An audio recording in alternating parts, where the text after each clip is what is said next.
আমি Omar Faruk, doctor colonel অলি আহমেদ বীর বিক্রম সাহেবের ছেলে। যেহেতু আমার পিতা নির্বাচন করছেন না, ওনার জায়গায় আমি নির্বাচন করছি চট্টগ্রাম 14 আসন থেকে। আমাদের আজকে এখানে থাকার কথা না, আজকে আপিলকারী হিসাবে এখানে থাকা উচিত ছিল জনাব আলহাজ জসিমউদ্দিন সাহেবের, কারণ সেটা প্রথম দিনই বাতিল হয়ে যাওয়া উচিত ছিল।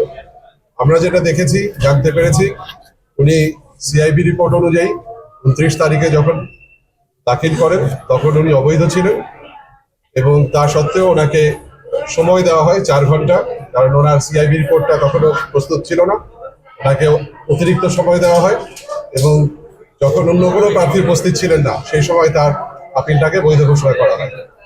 এছাড়াও আমরা দেখেছি যে উনি অনেকগুলো মামলার আসামি হয়েছেন গত 1.5 বছরে। নিজেকে উনি বিএনপির নেতা হিসেবে, মনোনয়ন প্রার্থী হিসেবে দাবি করলেও প্রকৃতপক্ষে উনি ওনার বিরুদ্ধে জুলাই অভ্যুত্থানের সময়ে ছাত্রলীগ, যুবলীগ এবং আওয়ামী লীগকে অর্থায়নের অভিযোগ রয়েছে। এই অভিযোগগুলো জুলাই অভ্যুত্থানের সঙ্গে জড়িত ছাত্র জনতা তারা বারবার করেছে, কিন্তু আজকে আমরা নতুন বাংলাদেশ বিনির্মাণের যে স্বপ্ন দেখছি, সেখানে আমাদের প্রথমে একটু হোঁচট খেতে হলো যে এরকম একজন মানুষকে, যার বিরুদ্ধে অসংখ্য অভিযোগ, এবং এছাড়াও ওনার হলফনামা পর্যালোচনা করলে আমরা দেখতে পাই যে ওনার হাতে অবৈধ অর্থ রয়েছে। উনি বিদেশে ওনার ব্যবসা থাকার কথা বলছেন, বিদেশে আয়ের কথা বলছেন, কিন্তু ওনার কোনো বৈধ ব্যাংকিং চ্যানেলের কথা বলা নেই। তার মানে যেটা দাঁড়ায়, উনি বিদেশে যদি ওনার বিনিয়োগ থাকে কিন্তু কোনো বৈধ ব্যাংক না থাকে, উনি মানি লন্ডারিং এর সাথে জড়িত। এই বিষয়টা আমরা আলাদাভাবে দুদকে আজকে একটা অভিযোগ উপস্থাপন করেছি। আর জুলাই অভ্যুত্থানের সঙ্গে জড়িত ছাত্র জনতা, তাদের পক্ষ থেকেও সম্ভবত আইনি পদক্ষেপ নেওয়া হচ্ছে। এর বেশি আর কিছু বলার নাই। আমরা এইমাত্র নির্বাচন কমিশনের আপিল শুনানি শেষে বের হলাম। চট্টগ্রাম 14 চন্দনাইশ এবং সাতকানিয়া আংশিক নিয়ে গঠিত সেই আসনের লিবারেল ডেমোক্রেটিক পার্টির যিনি মনোনীত প্রার্থী জনাব ওমর ফারুক, এবং ওমর ফারুক সাহেব ওই আসনে বিএনপি কর্তৃক মনোনীত প্রার্থী আলহাজ জসিমউদ্দিনের মনোনয়নের বৈধতা চ্যালেঞ্জ করে এই নির্বাচন কমিশনে আপিল দায়ের করেছিলেন। ওই প্রার্থী লিবারেল ডেমোক্রেটিক পার্টির প্রার্থী জনাব ওমর ফারুক সাহেব নিজেই এই কমিশনের সামনে উপস্থিত হয়ে জনাব জসিমউদ্দিনের বিরুদ্ধে বেশ কয়েকটি অভিযোগ আনেন।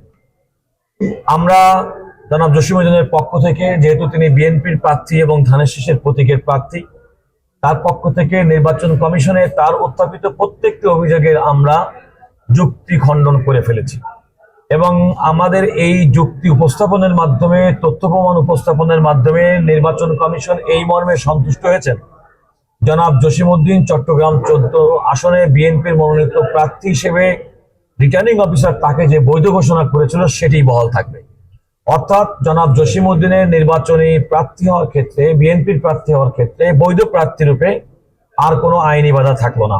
প্রার্থী হিসাবে আমার মনোনয়নপত্র বৈধ ঘোষণা করেছে নির্বাচন কমিশন। রিটার্নিং অফিসার 1% ভোটারের 2 জনের সত্যতা পাওয়া যায়নি মর্মে যে প্রতিবেদনের ভিত্তিতে আমার মনোনয়নপত্র বাতিল করেছিল, আজকে আমি প্রমাণ করতে সক্ষম হয়েছি যে আমার সকল স্বাক্ষর এবং সমর্থন সঠিক। আমি আশা করব পরবর্তীতে নির্বাচন কমিশন আচরণবিধি পুঙ্খানুপুঙ্খ যাতে প্রতিপালন হয় এবং নির্বাচন যেন অবাধ, সুষ্ঠু ও নিরপেক্ষ হয়, সেই ব্যাপারে প্রয়োজনীয় ব্যবস্থা নেবে, এবং রিটার্নিং কর্মকর্তা সহ মাঠ পর্যায়ে আইন শৃঙ্খলা বাহিনী প্রত্যেকটি প্রার্থীকে সমান চোখে দেখবে।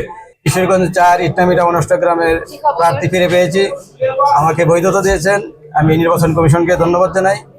আল্লাহ তাআলা যেন আমাকে সফল করেন, সেই দোয়া রেখে আপনাদের কাছ থেকে বিদায় নিচ্ছি। আসসালামু আলাইকুম।